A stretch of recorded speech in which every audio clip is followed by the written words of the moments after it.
Please welcome them.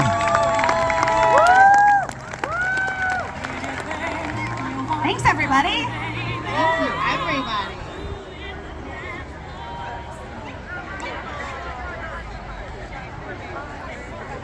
Did anyone driving here today? The moment the doctor asked me those words, I knew I had breast cancer.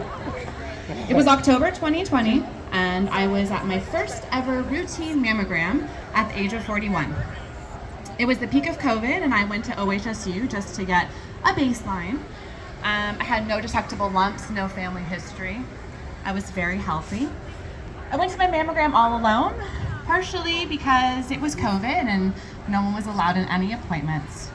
But looking back, I really wish that I was allowed to bring someone, because not only was I told then and there that I had breast cancer, but words such as large mass, multiple areas, and lymph node involvement were used.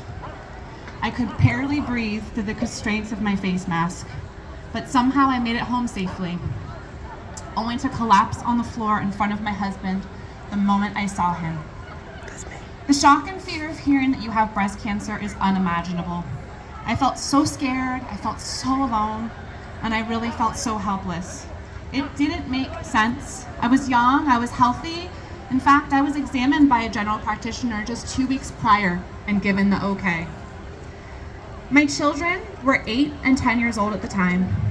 Even entertaining the thought of leaving them too soon was all it took for me to break down into what felt like never-ending tears. The first few weeks were a roller coaster, to put it mildly.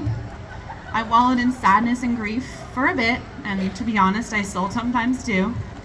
But then I made the decision, and I set out to put intention into how I was going to experience the days following my diagnosis. I was heavily guided on my physical treatment plan by my medical team.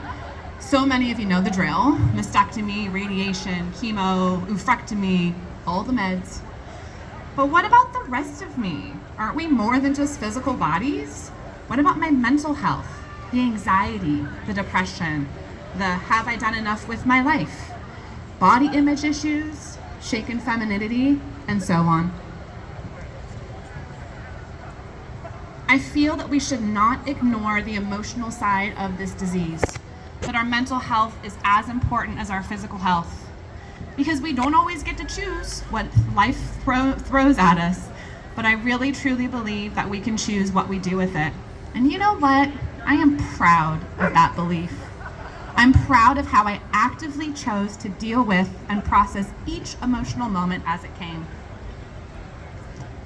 I'm proud of how I constantly seeked out help and continue to do so, even when it feels hard. And I'm grateful. I'm grateful for tools such as the American Cancer Society's 24/7 helpline, the amazing breast cancer community, and my own personal determination to achieve and maintain mental wellness. I chose to use this diagnosis to push my personal growth to the next level. I increased my connection to nature, my daily gratitude.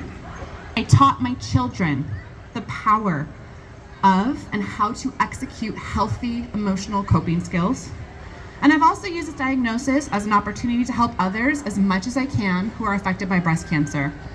I want not only to make certain that no one feels alone, but also I want to be of use in helping others find their hope and their fulfillment in their lives. Yes, even after breast cancer, this is possible. I speak with and hold space for those diagnosed. I help them find their own personal journeys. It doesn't always take much, but this is an act of truly immense and great importance. While I wish I never got breast cancer, each of these changes have become gifts that I have actively chosen and intentionally created out of a really not so great situation. I cannot get off this stage though without mentioning how grateful I am that my cancer was detected at an earlier stage. Without advocacy of organizations such as the American Cancer Society, I would not have qualified for a mammogram under the age of 50.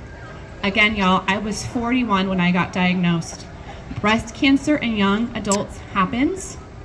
So please get your mammograms, do your self-exams, know your own body, and don't forget to listen to your gut if something feels off. even if you are too young to get cancer.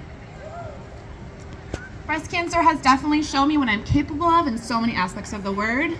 Cancer is definitely something that did change me, and thanks to my determination and bullheadedness, it definitely changed me for the better. So today, I walk for the woman who I once was. I walk for the woman who I am now, and I'm absolutely walking for the woman who I'm becoming. Thank you.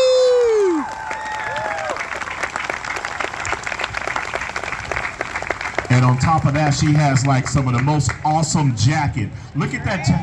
When she's out there, take a picture with her with that jacket on. I'm telling you, she